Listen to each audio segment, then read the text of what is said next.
Wonderful. Thank you so much, Sam. It's great to be with you all again. And yeah, I'm really excited to share with you about social media and making content. And yeah, so before we start, actually, I just want to put in the chat a website page that I've made. I actually made it for the last session, but I've added to this because a lot of the stuff that I'm going to be talking about is going to be links to various websites, free software, where to get free videos from, where to get free like music and photos. So I'd love for you to go on to that website, and also when you click it as well, I've put together a document called Ollie Dietz's social media help sheet, because one of the things that we have when we're thinking about making content, one of the issues that we have is that we think, right, okay, so I'm ready to embrace social media, but what do I do? What content do I make? And like social media experts suggest that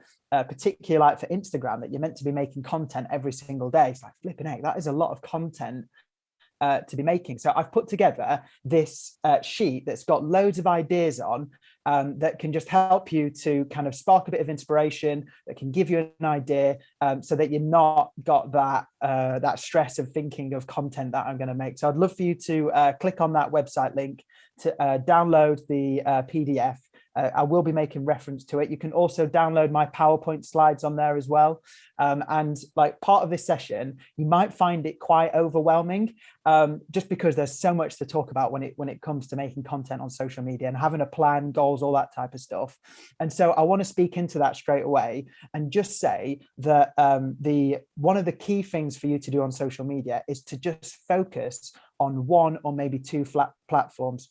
There are so many different social medias out there, and we feel that we have to try and make content on every single one, on Twitter, Instagram, Facebook, TikTok, Pinterest, LinkedIn. You know, we have to make content on all of these, but you don't. And normally the best strategy is to concentrate on one and go deep on that one social media.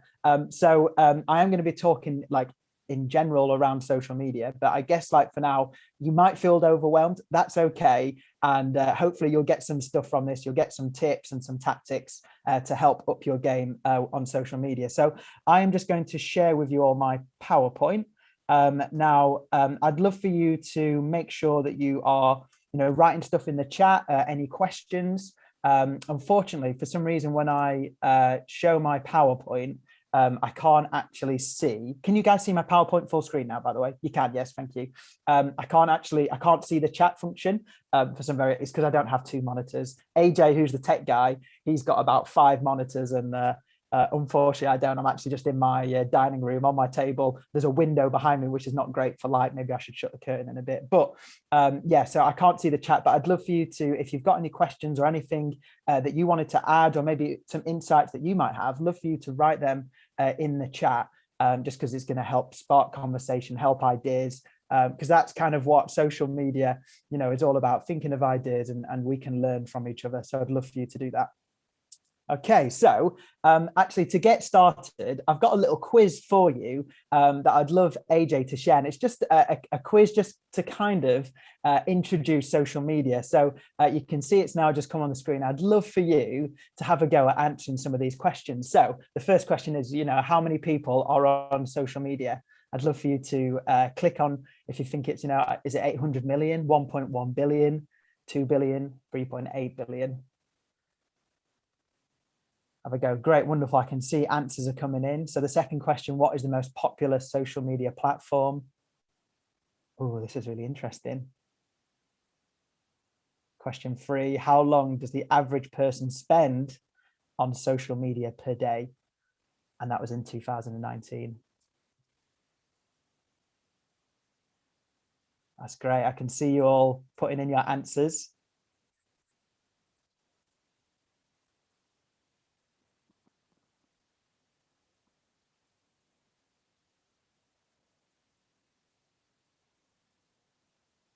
Okay, very good, very good. Okay, well, let me go through the first question then. So how many people are on social media? Well, I can tell you. So this is as of April 2020. That's the research that I found that a total of 3.81 billion people around the world use social media, putting the worldwide social media penetration rate at 49%. So if you said 3.8 billion, well done. You have got 1 mark. Well done for the others. There you go. They're the answers right there. So the next one, what is the most popular social media platform? That is indeed Facebook. So let me just tell you about Facebook. So Facebook continues to be the most popular social media platform.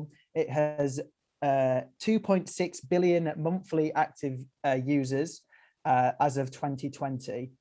They have also Sprout Social, who are a social media expert company. They found out that it's the most popular platform for both marketers and consumers.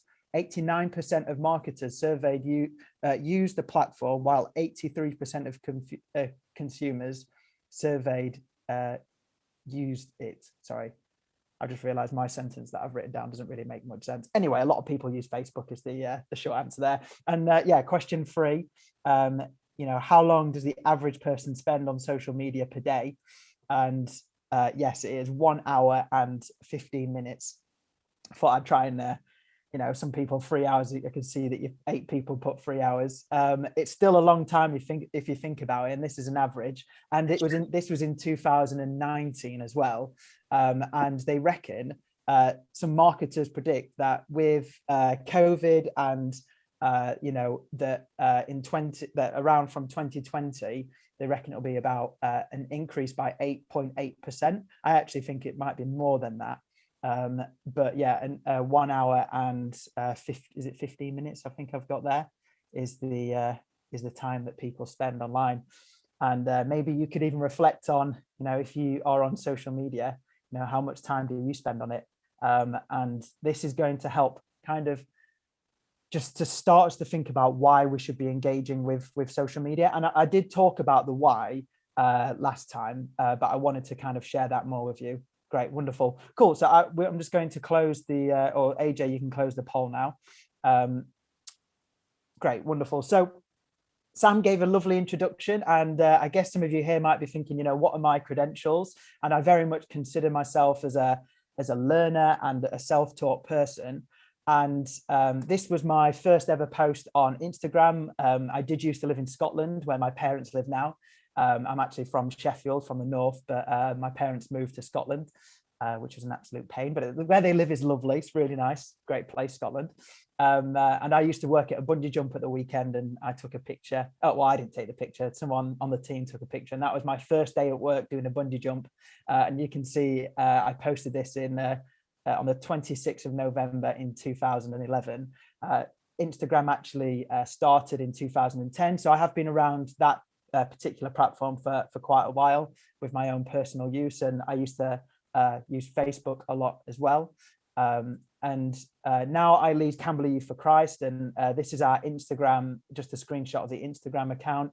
And on there we have over 1,000 followers, and on TikTok as well we have over 1,000 followers as well. On YouTube we have I think it's coming up to 300 subscribers. So looking at these numbers, these aren't like social influencer numbers, but so I kind of wanted to just show you this to show that I do have some idea. And actually the average account has around about 300 500 followers, or maybe even less than that, and we've kind of outgrown that. But I guess my credentials is that I'm not scared to have a practice and a play.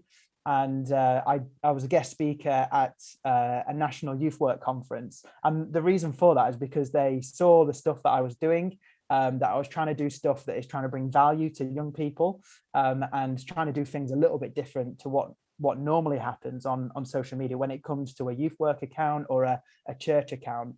And I was trying to do something different. So yeah, so that's a little bit about me and my credentials. So please don't think of me as like Ollie's the complete social media influencer in the world. I'm not. I'm very local in my kind of influence with young people. But yeah, I have a go, and our account is growing as well. So yeah, that's a little bit about myself and some of the accounts that I lead as well with Camberley Youth for Christ. Great, wonderful.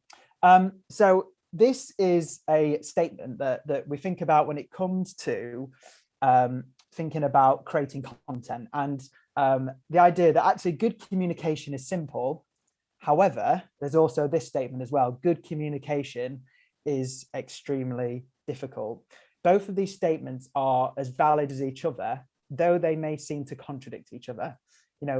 Much of the time, good communication often goes unnoticed, but bad communication can stick like mud on the wall. In our lifetime, we have seen the mass migration of communication online, when before reaching huge audiences was only open to people with a huge TV budget. Now anyone with a smartphone can communicate to the world. And the social media platforms that we now use are constantly adapting and changing. So I hope that you find this webinar useful, and hopefully you can take some of the information that I say and apply it to help your church or help your youth group or a children's group or whatever you get up to, even your own personal stuff as well. So I guess I talked about this last time, but it's really important that we know the why. Why should we be engaging with social media? And I do actually think the quiz kind of showed that actually people are spending time online daily, and for some people it could be a long time, and it is just part of people's lives now. Partly of the why as well, it's where attention is at. I could do a Facebook post and maybe only 50 people see it, but you think back to how we used to do marketing and advertising, like with flyers and stuff. If you manage to get 50 people to see a flyer, that's a lot of handing out. Or even actually sometimes with social media, you can do a post and you can boost it on Facebook where thousands of people see it. So it gives us a marketing opportunity like we've not had before. And it's just where people's attention is. So I do feel that it's important that we engage with social media from a marketing perspective as well. Now, I'm reading this book called Marketing Made Simple by a guy called Donald Miller. It's a really great book. And he mentions that before you're able to make someone a customer or make someone trust you in your in your journey, if you're trying to sell a product, or as churchgoers, we want people to maybe have good opinions about the church and potentially come to the church, or whatever our call to action might be. It could be giving to our as a charity, or whatever it is, whatever the call to action is. Donald Miller says that you need 7 touch points before someone may trust you. 7, that's a lot of touch points that you need to do for someone to trust you. And social media is a way that we can do some of those touch points. I think email as well is a fantastic way. Face-to-face stuff as well is really good. But yeah, 7 touch points before someone will trust us. So that's kind of the why there. I do think the why has been made really obvious when COVID happened and everything was like, well, what do I do now? I can't physically do my face-to-face stuff that I've been doing before. I think the why is really, really obvious. So I guess like when we're thinking about social media, and I did talk about this last time, but it's really important that we know our goals and what our strategy is. So like for us at Camberley Youth for Christ, we have our kind of niche and our goals that we try and aim for when it's about making content. So we want to try and be relevant. We want to try and make relevant content that is specific to young people. So we've got that there. We want to make content that is about that's talking about working in schools. So that's a big part of who we are as Camberley Youth for Christ. We work in local secondary schools. So we want content to kind of feature that and be in that niche as well. And then also we want to tell the story of Camberley Youth for Christ. What is the good news story? Where are we seeing young people's lives changed by Jesus? So if you're a church, one of your goals, I think, should be as a church should be to promote spiritual practice. I think that is something that you can do when it's in relation to your goals for social media. I also think as well, another goal, if you're a church or if you're in youth ministry or some kind of church ministry, that another one should be to create meaningful content, meaningful engagement. And then finally, I think we should be using social media to tell your church's story as well. So those are 3 goals there: promoting spiritual practice, creating meaningful engagement, and telling your church's story.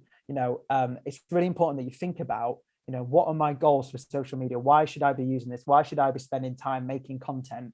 And if you've got your goals, it's trying to stick to them and trying to stick to your niche, because you can start making content about anything and everything. Like you might have someone who makes, I could like take a picture of my breakfast this morning and post it on social media and Camberley Youth for Christ. Now, I don't think that's very interesting. It doesn't really relate to the goals of the charity. It doesn't relate to my goals for social media. So it's important that we're not just creating content for content's sake, but instead we're creating content that is specific to our goals, to our mission, to our niche. So that's really important for you to figure out. Why are you creating content online? Who are you creating it for? Can we create content that's specific to that? Also, what you need to think about is, who is your audience? Who is it that you're trying to make the content for? And if you have a specific person that you're trying to make content for, is there a social media that is better for you to focus on? I'm going to talk a little bit more about this, but for example, for Camberley Youth for Christ, we make content for young people. I make content for young people. So should I be making content for young people on LinkedIn? No, I shouldn't. Should I be making content for young people on Facebook? No, actually, young people, and I did my own research for this, asking young people, what's your favorite social media? But they love YouTube, they love Instagram, and they really enjoy TikTok. So that's where my focus is, on those. I've figured out where my target audience is, which social media they enjoy, and then focusing on that. At Camberley for Christ, we used to have a Twitter account, and I felt like it wasn't actually achieving any of our goals of reaching young people, reaching potential supporters. My target audience, I didn't feel like was there. So I decided to just stop making content on Twitter. And it felt great, because sometimes we can feel a bit overwhelmed if we've got to make content on all social media platforms. You don't. You can just focus on the ones that are specific to your target audience. Wonderful. Okay. So if you've got an idea of who your target audience is, then you might have an idea of what content they will want to see. So when you're making content, always have your target audience in mind. What do my target audience want to see? What do my church congregation want to see? Do they just want to see promoting when our church services? Well, what about for a new person? Well, maybe, but actually we need to do more than just promote our Sunday services or our groups. Actually, we should be social on social media. And this is really important, but before you post, you should also ask yourself, does your content do any of the following? So you might like to write this down. So before you post any content, ask yourself this: is the content helpful? Or is this content educational? Or is this content inspiring? Or is this content conversational? Or is this content building connection? And is this content building trust? Let me just repeat them again for anyone who has not written these down. So is the content helpful? Or is it educational? Or is it inspiring? Or is it conversational? Is it building connection? Or is it building trust? If it's not doing one of those things, then why are you posting that content on there? So that means that I should not be posting my breakfast on Camberley Youth for Christ channel, because actually it's not doing any of those things really, unless, could it be inspiration? Could it be inspiring? I don't know. If I was eating kale for breakfast, I don't know. People might be inspired by that. But I guess if you were running like a health and fitness Instagram or social media, then maybe you would post a healthy breakfast.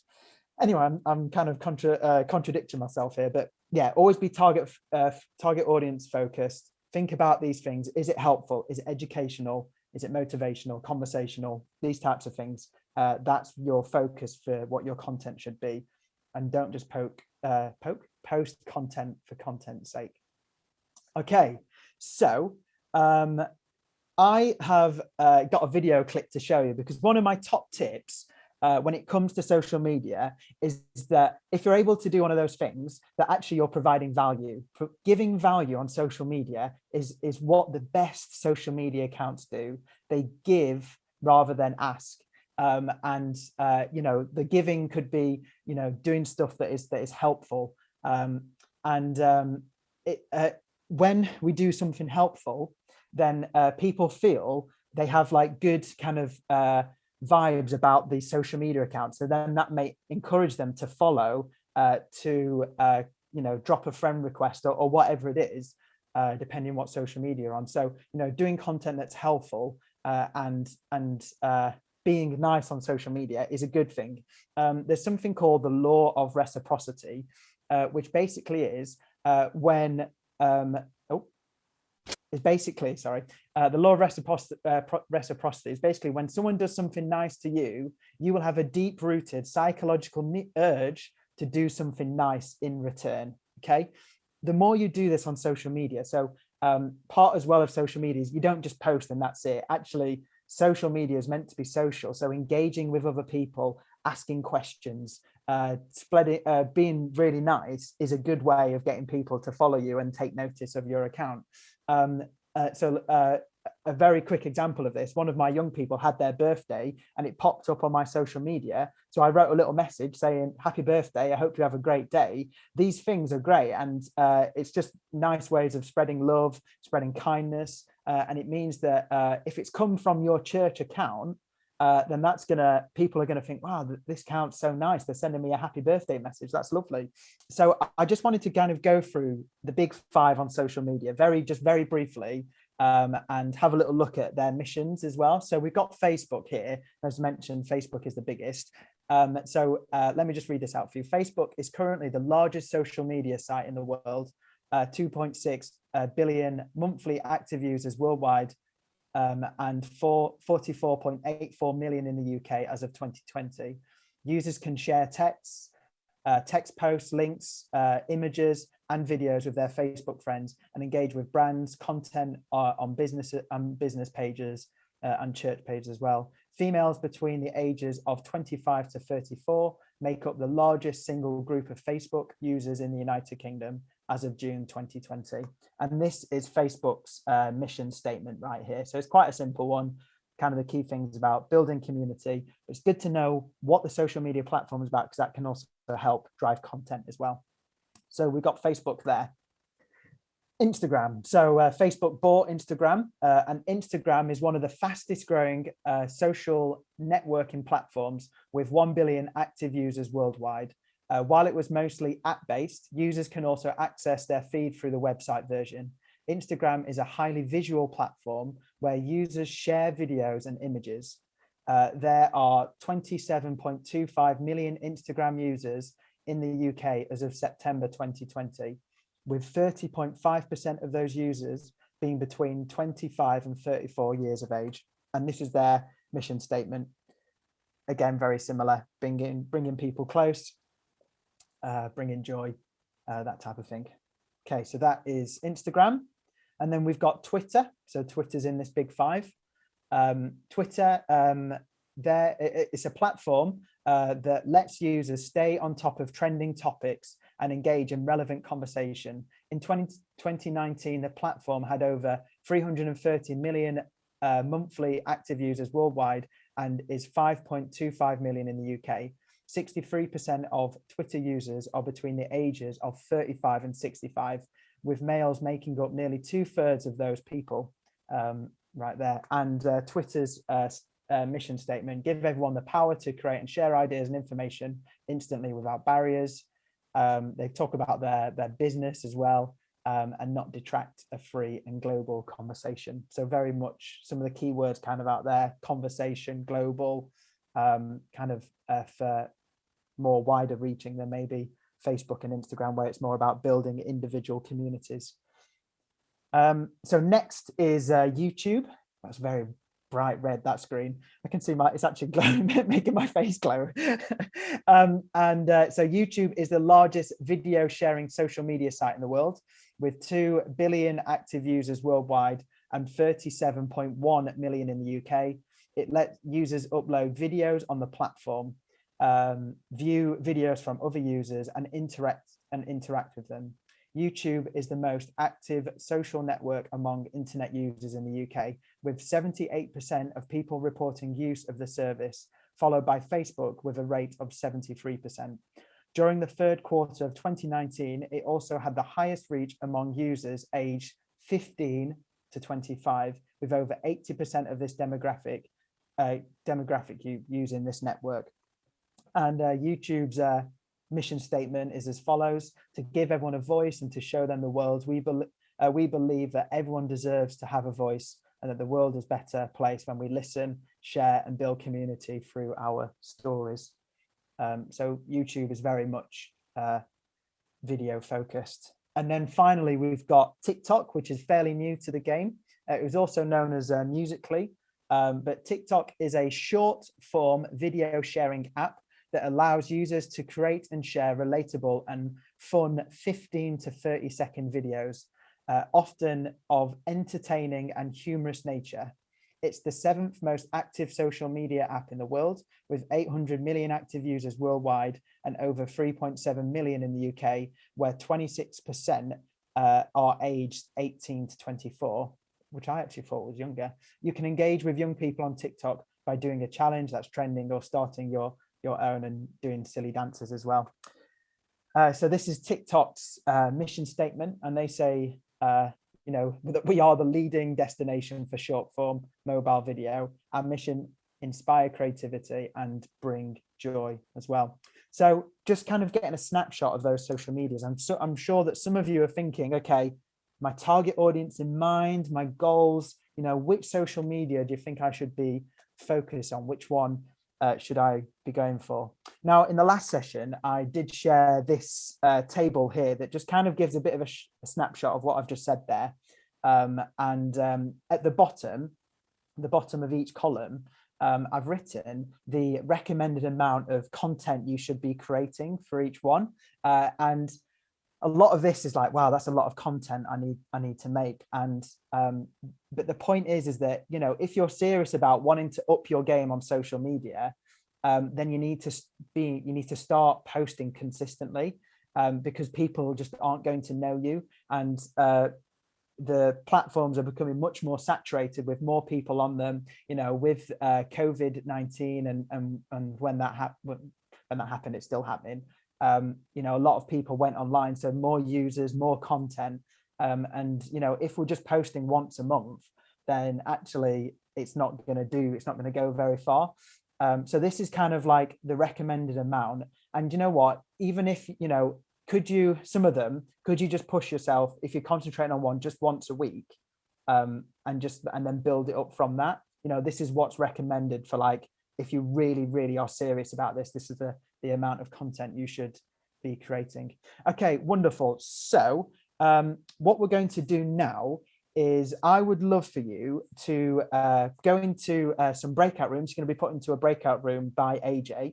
And I'd love for you to discuss this question, and hopefully you've maybe got an idea from some of the stuff that I've said, but I'd love for you to discuss with each other. Just we're going to have around 8 minutes. There should be around about 5 of you in the group, so you should all have a bit of time to share. But I'd love for you to share, looking at the different social medias and thinking about the different social medias, which one can I go deep on, or which maybe 2 can I go deep on? Because it's really important that good social media is when we concentrate on one and focus on one. And then once we feel like we've got to grips with it, that we're posting content that is native to it, then we can look at the other different platforms as well. So think about, are you representing your church here? Are you representing yourself? Thinking about what social media you are, but which one do you think you should go deep on? So AJ, if you want to start to put people into groups, have a great conversation, and I'll see you back here in about 8 minutes or so. Great. Hi, everyone. Welcome back. I hope you had some good discussions in your breakout rooms, and welcome to my mobile phone screen. You should be able to see my mobile phone, which I've got in my hand. I actually broke my screen the other day, which I'm really annoyed about. It's probably not, it's hard to see on there. But yes, and I thought, it'd be really practical to show you how to do some really good stuff on Instagram, particularly Instagram stories. So I'm just going to click the Instagram app. Well, this is my news feed right here on Instagram. So I'm just going to access the Instagram stories, pressing the plus button on the top right near the screen there. There's like a square and a cross in the middle. So if I click that, and then if I go to story, which is at the bottom, and press that, I'm now on. You are actually, you see how messy my house is. Here's another selfie of me. So right now, you're seeing just a selfie video of me. And I'm just going to just press the middle button and take a photo, just of a smiling one, because it's always good to smile on social media. You know, smiley face is always good. So I've just taken a picture of myself there. Now, I can add lots of stuff to this. Now, when it comes to Instagram stories, the tactic is to tell a story. My advice is always so simple, but telling a story is a way that you can get people to engage more with your Instagram stories. So what does a story involve? It involves a start, a middle, and an end. So a practical way of doing this, like if you're setting up for church, maybe your church is doing some online stuff or even in-person stuff, you can capture some Instagram stories by taking a few pictures of what's going on, and you could show behind the scenes of what's going on before the service. So it could be setting up, you know, getting teas and coffees ready when that's allowed. Whatever it is, you can start off by the before, and then you could have during, so the middle part. So like it could be the sermon part, or it could just be like a video of that or a picture of that. And then you can upload that and then do it like an end part when you say, goodbye, everyone, love to see you next Sunday at church. Like that's just it's a very simple story, but it's a way of capturing people's attention so that they keep on tapping through the stories. And so the tactic for Instagram stories that you want is tap, tap, taparoo. That's what you're after. You want people to tap. You don't want them to swipe, because that means they come off your stories and then go to another person's. So you want them to keep tapping. A really simple way of doing that. I set up on a good thing that you can do. You can set up limits on your social media. So I just to have good boundaries. Because you can end up being addicted to social media. So the way that I protect myself is I set up time limits. So I'm just going to ignore that limit for today. Just shows you how much I've been on it today. So let me show you some cool stuff that I can do with the Instagram stories. I can add a filter to it like this. What else I can do? So I can add all these different features here. So you can add a GIF that could be something to capture someone's attention. Let's have a little look. And I can move this around. I can have it coming out my mouth. I can make it large. You can do all these. Well, you can do that. Another really cool one is you can add a slider as well and ask a question. So it could be, you know, how's your day been? Question mark. And then I can move this to the bottom here. Now I'm just going to delete that. And so if I post this, now people can now interact with this. I actually am going to post it. But before I do that, I'm going to press this button in the top left, which is like a save button. I'm going to click that, because then that means that this photo has now been saved onto my camera roll on my phone. So if I post that now, and then I can go to my story. This is something that I posted today about mentoring. But there you go. There's the image that's just been uploaded there, and people can interact with it and that type of thing. And you can do it now as well. If I wanted to add more to that, if I just go to stories again, on the bottom left, you can see my camera roll. So there's the image again. And it's a really cool strategy that you can do is like build stuff up. So, you know, you could write, you know, if you,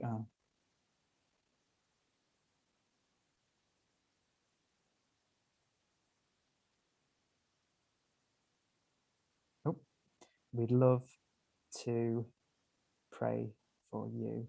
And you could add a little emoji, maybe where the prayer hands, something like that. And I could just move this, make it small, and maybe just move it here. Okay, this post doesn't look great, but this is some of the stuff that you can do. And this is trying to maybe spark maybe meaningful engagement. So that's one of the things that stories is really good for, is trying to spark meaningful engagement. So then if I post this now, then on the stories, I've got that there, that's from this morning, got that, someone could do that. And then they see that there, and they it's just a nice way of kind of like building up the story. Also, a cool thing that you can do is you can, so just take a silly photo like that. I can make this screen completely, just hide my face and just have it as a black screen. And then I could do more words on here.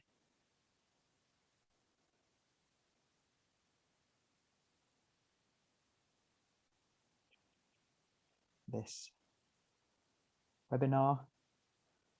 And then there's something called a poll here where you can have yes or no. So then people are then engaging with it. And basically, the more that people engage with an Instagram story, the more it will get pushed out to more people and more of your followers.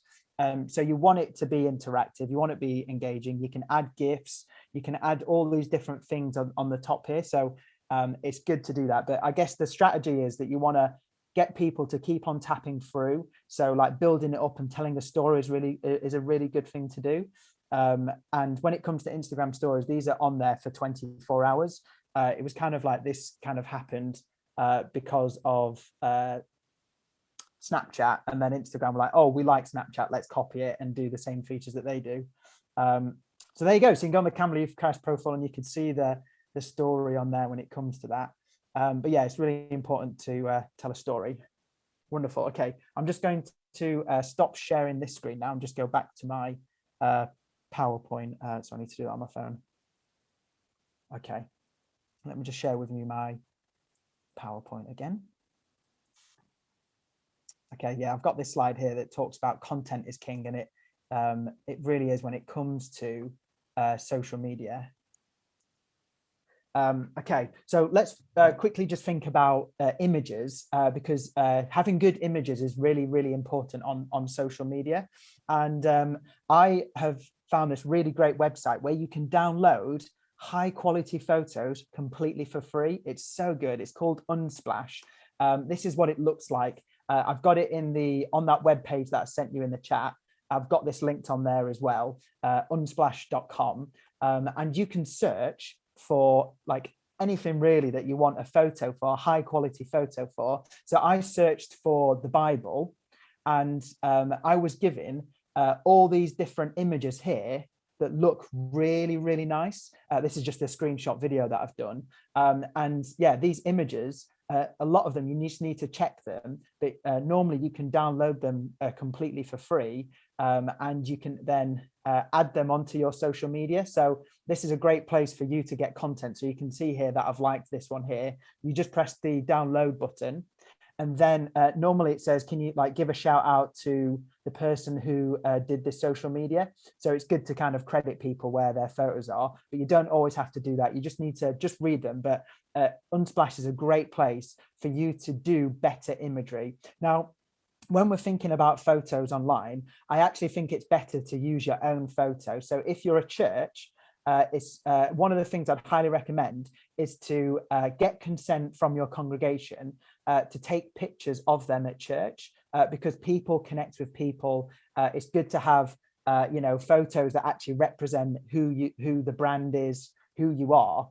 So do get people of people. But if you don't have consent for that, or you don't have any photos of your church, then using Unsplash, which have high quality photos, is a great place to get them. And then one of the things you can do is then upload them to a program called Canva, which I'll talk more about in the next webinar. But Canva is a good place where you can edit photos and you can add text to. There are loads of other free apps out there that you can do that. But Canva I find is great because also you can upload your brand. If you've got like branded fonts or branded colors, you can upload those too as well on Canva. Again, it's on that website page that I put in the chat. I've got a link to Canva there. I even have a link to a template for making a carousel post, which I'll talk about more in the next session. So yeah, so Unsplash is wonderful. It's a great thing. It's a really great way of upping your photos and your image game. I've used quite a few of their photos, so it's definitely a good thing to use. Okay, so one of the key things when you're thinking about, okay, so I've got my photo and I'm adding an image onto it. I'm adding some words onto it. Just one of the things that is really key is that often social media is on small phones, not massive phones. So writing loads of text, making it really busy is not what you want to do. And I find that the best posts are ones that aren't too busy, that actually they're quite simple. They say a title and that's it. Because you can add more details in like description. So on Facebook, when you make a post, you can add the image that you've designed, that you've made content for, and then if there's like more details that you want, put them in the description below, and you can add links in there as well. It's the similar for Instagram as well. Don't just put every piece of information on the post. Try and keep it minimal because it will create a nicer aesthetic and make it look nicer. So yeah, if you are adding text, don't add too much text. Just try and add the key information on there. Okay. Like one of the things as well that's really important as well when it comes to social media is there are different recommended image sizes. So for Instagram, it's very much square images because that's how the news feed looks. So it's 1080 pixels by 1080 pixels. You can set that up in Canva.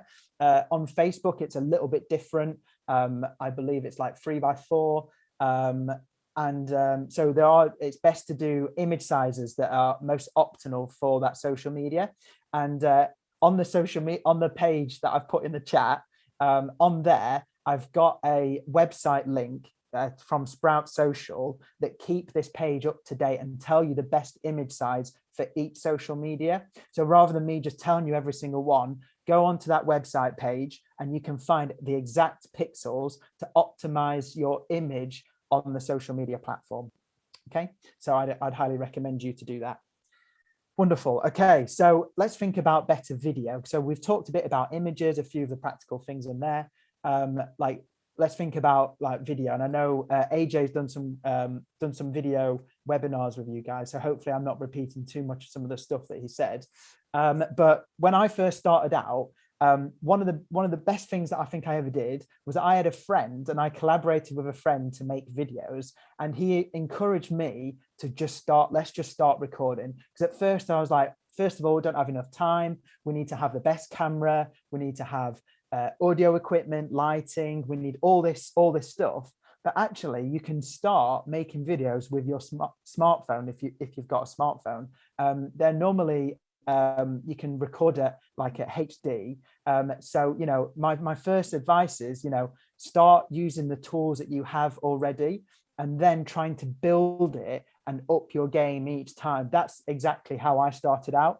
This here is an image. It's actually an Instagram story that I made a fair few years ago when this was an Instagram story just showing you how basic my setup was. So we had my phone, which is just an image here, but my phone was on this it's a music stand for your music sheets. And we'd literally put it on the music stand, have it in selfie mode.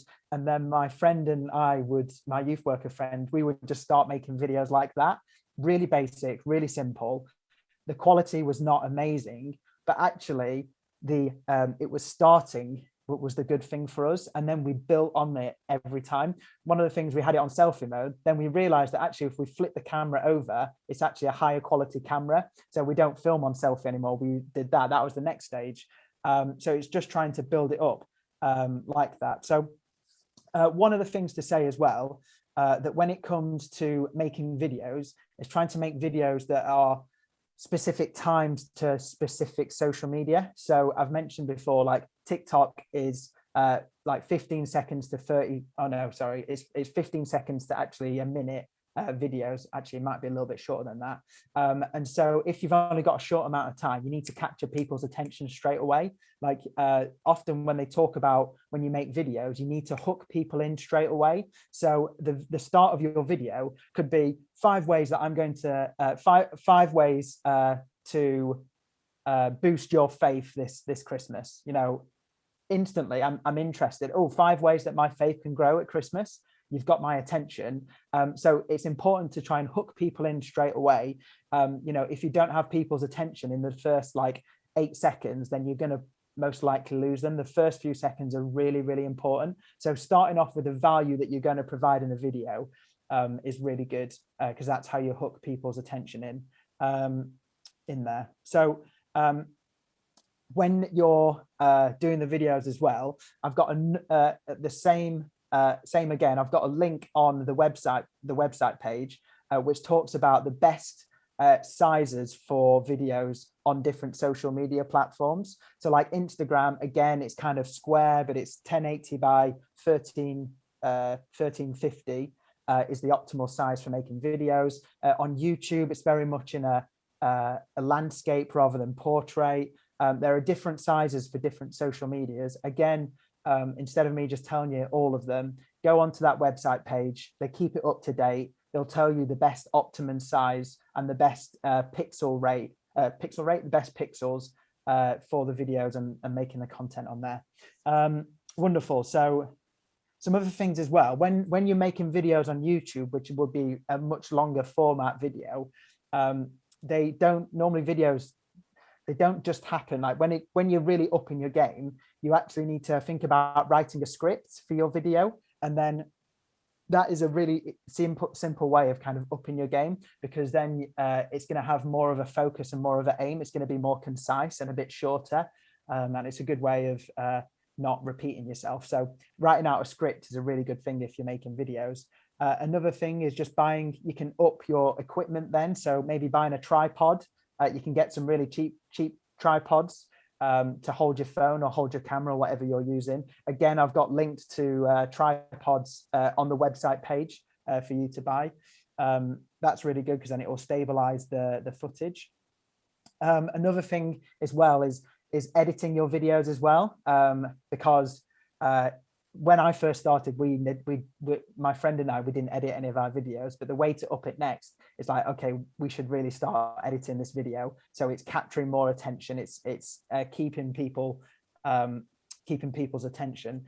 So is there a video editing software that you can use that can help edit your videos? I use DaVinci Resolve, which is a free video editing software. It can be fairly complicated to use, but you could use iMovie if you're on Apple, or I'm sure there's an equivalent one for Android as well. But yeah, getting some video editing software and trying to edit your videos will help as well. Next, another thing to think about if you want to up your game is thinking about lights. You know, investing some lights that can help brighten the video, or making sure that if it's a talking video, that the person who's talking is lit in a way where it brings out the colors and it adds a nice look to the video. So investing some lights is cool, but the best light is the light that God has given us. Natural light is fantastic. So, you know, use natural light. When it comes to videoing as well, it's best that the light is in front of you and not behind you. So if I started making a video here, my window's behind me, actually, this is not a good place to film, because the brightness will just kind of blur the image, or it'll just won't make it look very crisp. It's better to be in front of the light and let the natural light you up, or light the subject up. So you thinking about your light. Then the next one is audio as well. Having some good, decent audio equipment is a way to kind of up your game as well. Again, I've got links to some audio equipment for a mobile phone that we use, which is really good. And there's lots of different types of audio equipment that you can buy that's just going to help up your game when you're thinking about social media. Okay, great. I can see that we've nearly finished. So I'm just going to go through some very sound bites, top tips. Okay, so I've got quite a few of these, and I'm just going to go through this quickly, and then I'll be finishing there. So first of all, it's important to be authentic on social media, particularly if it's a personal brand. So being authentic and being yourself does really well on social media. Post when your audience is online. If you can go into some, if you sign up as like a business account, you can have a look at some of the, it can tell you statistics of when your audience is most online. So there's no point posting at like 3 o'clock in the morning because people aren't online, then think about when's your optimum time to post when people are online. So that can help with your reach. Always have your target audience in mind. I've already talked about that. Practice makes better, not perfect. And social media is very much a long game. You will, when you first sign up, they give you some good natural reach because the social media want you to keep on it. But then there'll be a time when actually it could stagnate and get a lot harder to reach people. So social media is very much a long game rather than a short game. Self-promotion's okay. You can self-promote yourself, tell people in your church or your youth ministry or wherever it is to follow you. You've got an audience there already. Are you telling people about this? If you're creating content on it, then self-promote yourself. That's okay. I have it in my email signature as well, so people can follow our social media accounts there as well. So yeah, self-promotion is good. Always provide value, and a great way to know about value is to ask this question. Why should someone follow your account? What is it you're bringing to them? What problems are you solving? How are you furthering their faith? How are you, providing value? Because that's people will follow you if you are helping them. So yeah, provide value. Be social on social media. I've talked about this. Engagement's good. The law of reciprocity there. So be social and social. Go deep and narrow rather than wide and shallow. So focus in on maybe 1 or 2 social media. Get really good on that. And then once you've got good on that, then maybe look at other social media accounts as well. Social medias to have a go on. But it's a good strategy to focus and go deep. The 1 in 5 rule, I've talked about this in my previous session, but it's really important that you're not just posting about like coming to events or just posting when church is next. You want to be social media is more than that.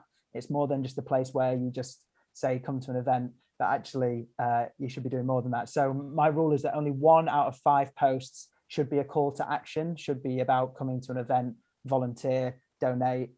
All the other content you should be making, it should be meaningful, promoting spiritual practice, conversations, that type of thing. That does well. Consistency is key.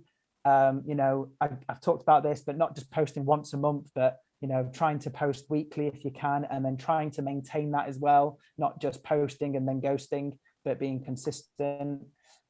Adding subtitles is really good. It requires a bit of editing skills. There is a website that you can use where you can pay for subtitles. It's called rev.com. I actually don't have that on the website page, but I'll add that to them.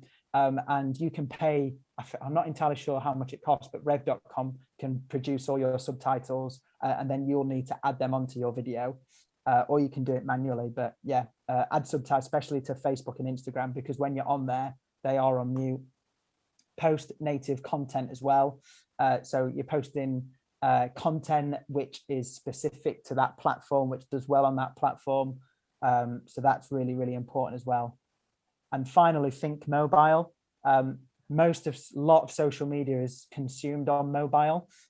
So, if you have loads and loads of text on an image, are people going to be able to read it? If it's bigger and bolder or it stands out, then that's going to be easier to read on mobile. So, think mobile if you are creating content on there.